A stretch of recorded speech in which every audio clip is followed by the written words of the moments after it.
Hey guys, what's going on? Steven back again, and I'm back with another 40k video from Major Kill. You know, I feel bad for doing another Major Kill video. It's not because I don't like his videos. I love his videos. His videos are awesome.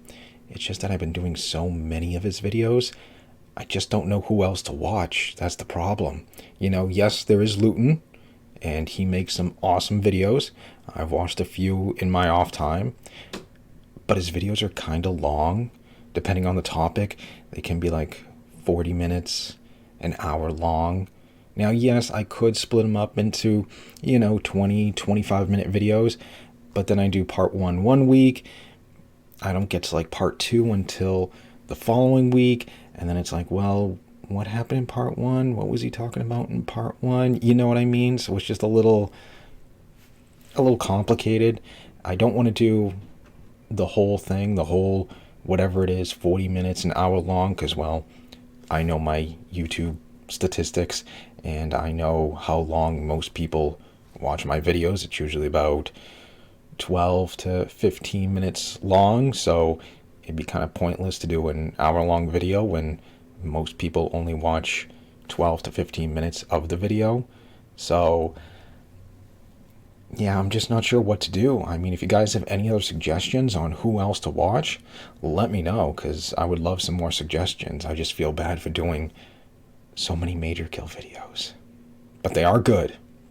Another quick thing is I am also starting up another Discord channel. My first one had some issues. I don't know what happened, but I was reposting at the time some creative assembly stuff. So like anytime they'd post, hey, here's some news about whatever it was, Warhammer, Total War, Warhammer 2, 3 at the time, I posted on my channel.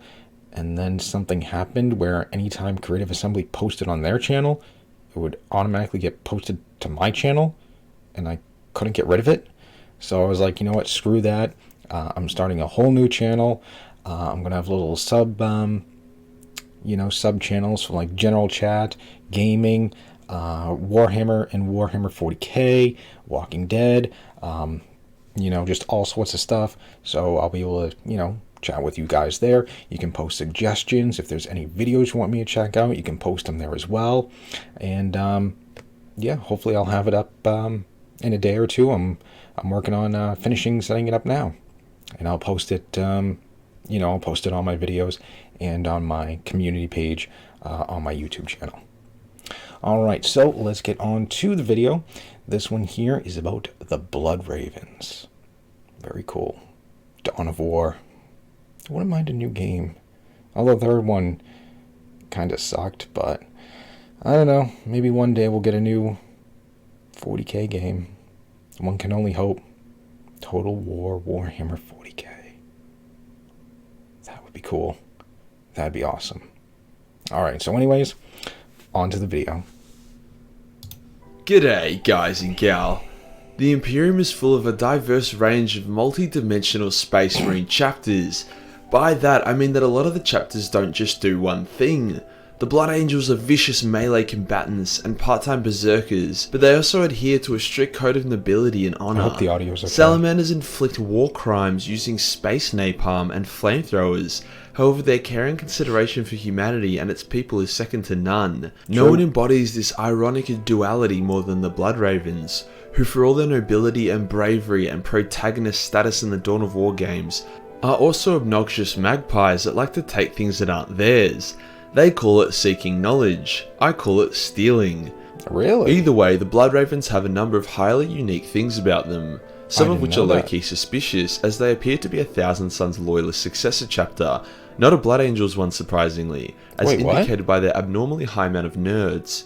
Nerds being psychers, but I prefer to belittle them as nerds because they already have their heads way up their asses. I thought they were more on the Blood Thousand Sun Angels lineage later. If you play Dawn of War, you already know a lot about these shady boys, but considering no one on the planet was able to complete the third game without committing seppuku, that leaves a solid chunk of the lore untouched.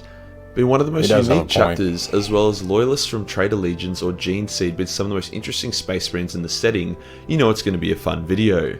Before we get started, there's actually something I'm pretty keen to share. The first game was the best part about the wasn't support you bad, guys but show the me through third- Patreon or views or buying my stuff is that it gives me the financial freedom to only say yes to genuinely valuable partnerships with sponsors and companies, not just grovel at whatever a Korean app developer throws at me. Damn, so I'm happy to announce that today's video is sponsored by Raid! Just kidding, it's World of Warships, available on PC, and World of Warships Legends, available on console. I used to play this Now, game piloting a a lot. warship and blowing up other people is already pretty cool, but when those warships are 40k themed warships with I extra remember dakka, these. it's epic. These were World of Warships is a free-to-play game which expensive. blends a slick mix of strategy with real-time skill, I forget how and much they're they running were, a Warhammer but 40k they event were where you can obtain 2 expensive custom-built as hell. ships that are purely designed around Warhammer, one belonging to the Imperium of Man with a catchy phrase, and the I other like one the belongs Chaos to the one. Servants of the Blood Yeah. God, who, despite their rage and likely poor fine motor skills, wanted that have one, created but I a think it was like stunningly 40 aesthetic ship. bucks, 50 The event bucks. also allows It's you to obtain and equip Warhammer 40k themed camos and flags for your existing ships. The Warhammer collaboration also applies to World of Warship Legends, which has Imperium had one its doesn't look controls bad and either. UI adapted especially for the I haven't current played consoles. this game in a while. So just Maybe because I'll you go aren't a back part of to the it PC again. master race doesn't mean you can't blast it's your way to fun, but it victory does or get just be like tedious. me and kamikaze into the nearest bad guy, ensuring death for yourself or the enemies of the Emperor.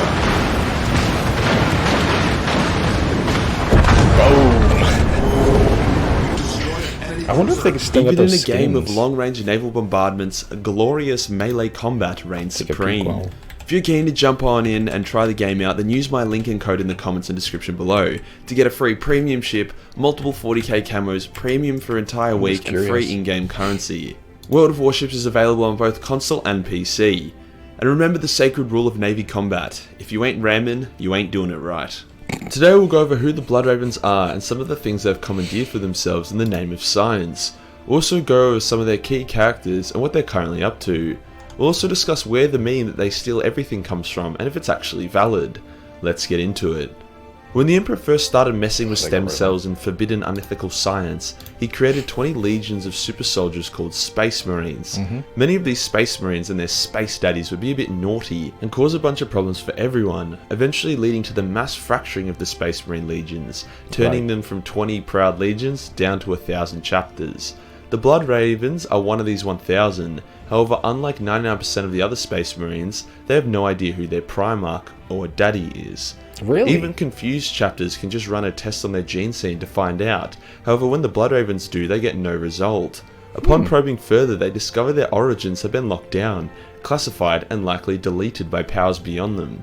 Hence they more or Wow. less just popped up during the 37th millennium on records, although they were fiddling heretics for a couple That'd be centuries kind of before cool if then. they were from like. On top of this, they have an abnormally large amount of psychers and librarians, second especially chapter. for a loyalist chapter One of of the Marines, unknowns. seemingly as a result of their gene seed.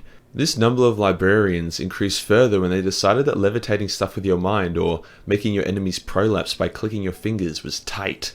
Hence they aimed to recruit humans who were already displaying psychic powers.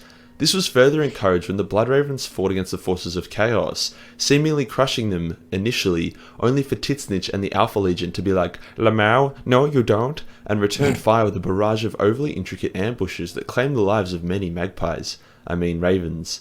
Let's just call them magpies, there's already a Raven Guard and a Blood Angel chapter. The chapter master at the time also died, hence command fell to the tragic hero of their chapter, who was also the chief librarian. Azahakvidnach, or Sneaky Bitch, as I will now refer to him Nailed as, it. so you guys don't bully me about my rough Aussie slang and failure at English, emerged. He claimed that he spent a long time studying the enemy movements and tactics to a point where he was so attuned to them he would almost supernaturally predict their every move, leading to multiple decisive magpie victories.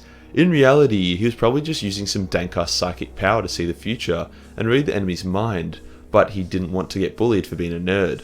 Now at this point you can probably see why the Imperium at large was pretty sus of the Blood Ravens. They had a librarian as their chapter master.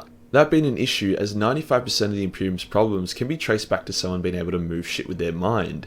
Their gene seed was of Really? unknown origin. They had way more psychers than everyone else. They exterminated their own recruiting world after it started experimenting with democracy and freedom, and they started acquiring powerful artifacts that didn't belong to them, such as Azrael's Second, a powerful Dark Angel's That blade, or Rogal's does seem a Fist, a little weapon created by Rogal sus. Dawn, as well as multiple custodian artifacts. To then spit in the face of the other chapters even further, they often replace the original heraldry of those artifacts with their own, and pretend it was theirs originally, or they rename other artifacts really inappropriate stuff, such as a pistol named after the Fall of Caliban, which really triggered the Dark Angels.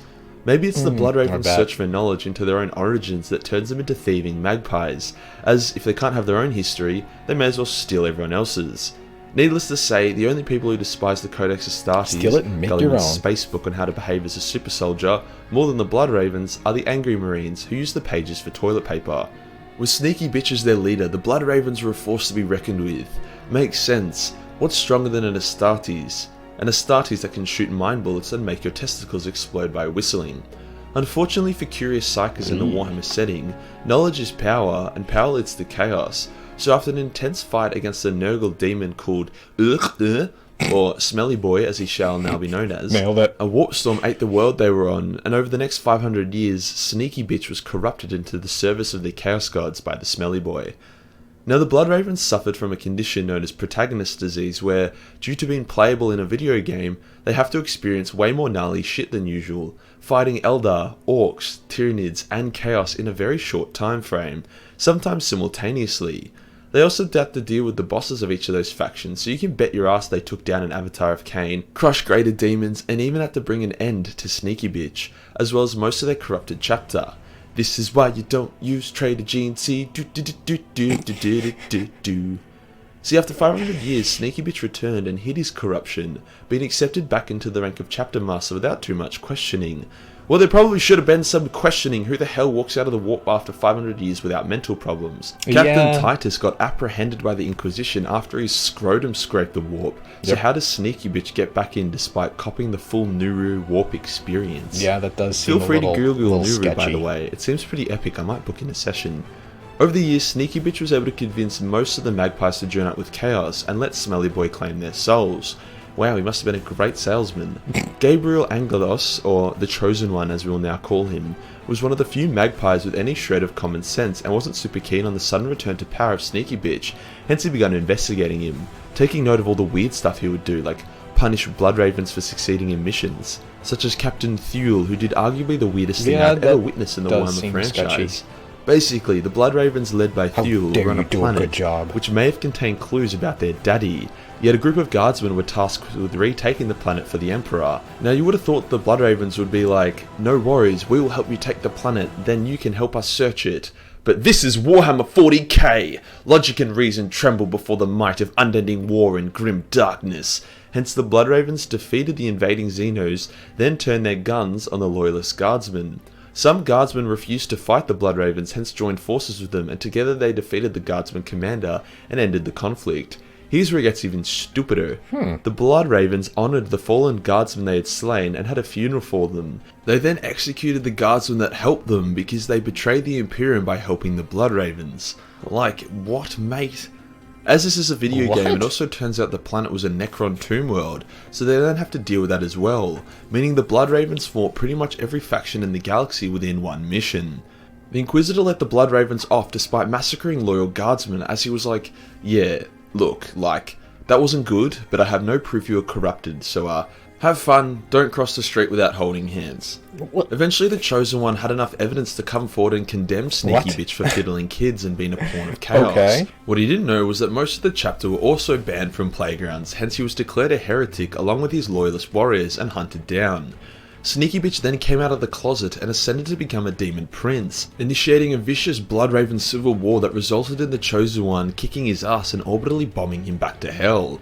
The Chosen One himself took quite the pounding also and required some serious Terminator tier bionics before he could kick ass again.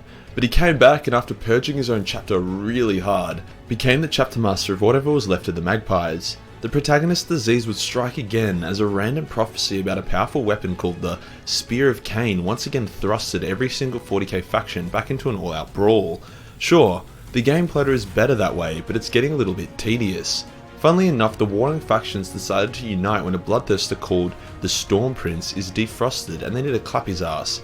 Doing so, however, in a shocking turn of events, it would be the Orc war boss who would keep the Spear of Cain as a trophy after the battle was over, not the Magpies. Really? After what seemed like 3 apocalyptic wars, the Chosen One realised they were really low on warriors, so he decreed to rebuild the chapter. However, that was cock-blocked by the Fall of Cadia, a battle which the Magpies took a part in, which tore the galaxy a new arsehole, creating the Cicatrix Maledictum. Hey, I said it right that time.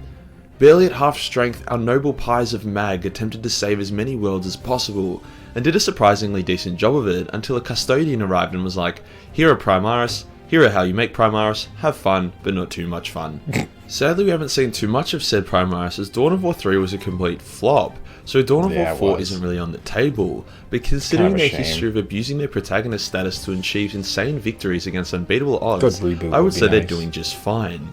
Now onto their status as a Thousand Sun successor. All chapters have gene seed that traces back to a Primarch.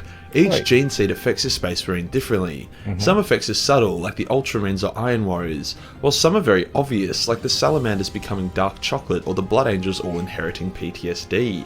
The Thousand Suns gene seed was known for its ability to invoke psychic powers within a Space Marine, as well as give them an intense thirst for knowledge. The Thousand Sun seed was also prone to falling to chaos, however did maintain a high level of nobility as seen by Janus, the first Grey Knight who was a combination of a Thousand Sun with a shard of Magnus. All these hint together with the fact that the highest authority sealed their history points towards them being Thousand Suns. This would also explain why they were able to achieve such insane victories.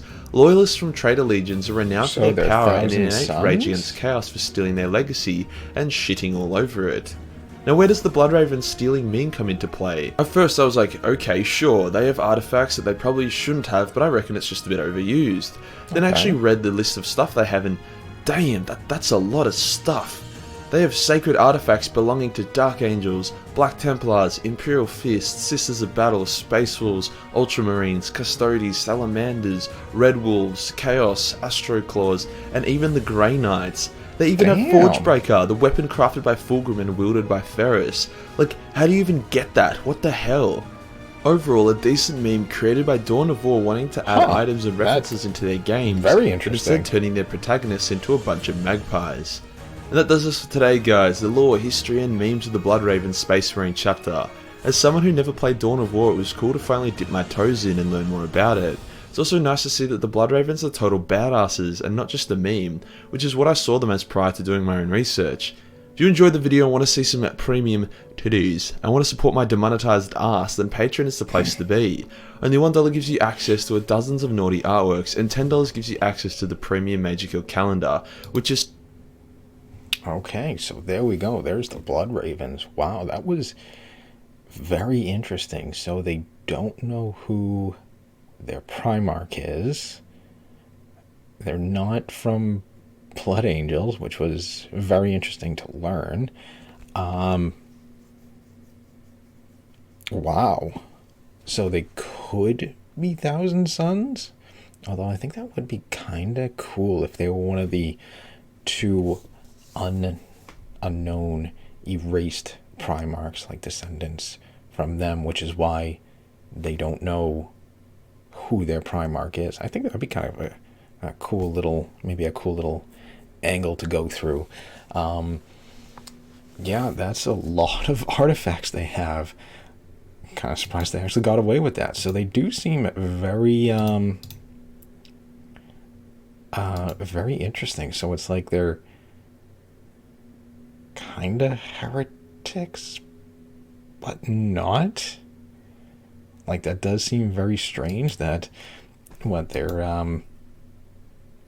what was it, their commander at the time comes out of the warp after 500 years and, no one's really questioning it. I mean, he does make a good point with, Captain Titus from Warhammer, or Warhammer Space Marine. Oh, you touched the warp, come with me, we got questions to ask, but I barely touched it, I'm fine, and then you get this guy coming out after like 500 years and, hey, come join me, I'm fine, don't worry about it, and no one questions it, like, yeah, a little weird. And then, you got them landing on a planet, killing the guardsmen, the loyalist guardsmen, and then killing the ones who joined you, and then having a funeral for the loyalist guardsmen that you just killed. And the Inquisitor was like, naughty, don't do that again. Little weird, little awkward. It seems like, I think there'd be a few more questions to ask after that. Like, why did you just kill these loyal guardsmen? Just curious. They were on your side and you killed them. I figured there'd be a few more questions to ask than just a, little slap on the wrist there. I mean, and people want to say, oh, the Dark Angels are heretics. I don't know. That seemed very, at least, different things happened, with the Dark Angels. We'll just leave it at that. But I mean, it's still a very interesting chapter that they don't know who their Primarch is, where their gene seed comes from, and they're just kind of like taking different things and making their own background and stuff like that. So they are a very interesting chapter. But yeah, so there we go. There is the Blood Ravens. Not part of the Blood Angels. Had no idea. But yeah, that is kind of a shame about Dawn of War. Would be nice if we got a reboot, even if it was by someone else, because who was it that did it? THQ? Yeah, they're gone. Yeah, defunct 2013, Chapter 11 bankruptcy. But it is under Sega, so I don't know. At least if they rebooted it or something, it would be kind of cool. But yeah, I was trying to look at the World of Warships, Warhammer stuff, but I guess they closed those out. But I remember those were pretty damn expensive at the time. Annihilator. What is Warhammer 40,000? Yeah, you can't buy those ships anymore, which is kind of a shame. Oh, do they have new ones? Oh, they did. Granted, it's been a while since I've played. Orcs and Black Templars. Oh, wow. Offer closed. Yeah, they closed them all out. Damn, it's kind of a shame. But yeah, they were expensive. Ooh, that Black Templars one looks pretty sick. Damn. But yeah, I think they were like $40-$50 for the ships, which is kind of crazy. But anyways, that's enough from me. So anyways, I hope you guys enjoyed the video. If you did, hit that thumbs up button. That'd be awesome. Remember, feel free to subscribe to my channel. Follow me on social media. Like I said, I'll have a new Discord page up soon, so feel free to jump over there and chat. I'll try to be more active over there on my new Discord channel. Like I said, I'll post it probably within a couple of days once I finish setting it up and stuff like that. And yeah, of course, leave me all your thoughts and comments. What do you guys think about the Blood Ravens? And if you have any other videos you want me to check out, let me know down below. And other than that, just stick around. More videos are on the way, and I will see you guys next time.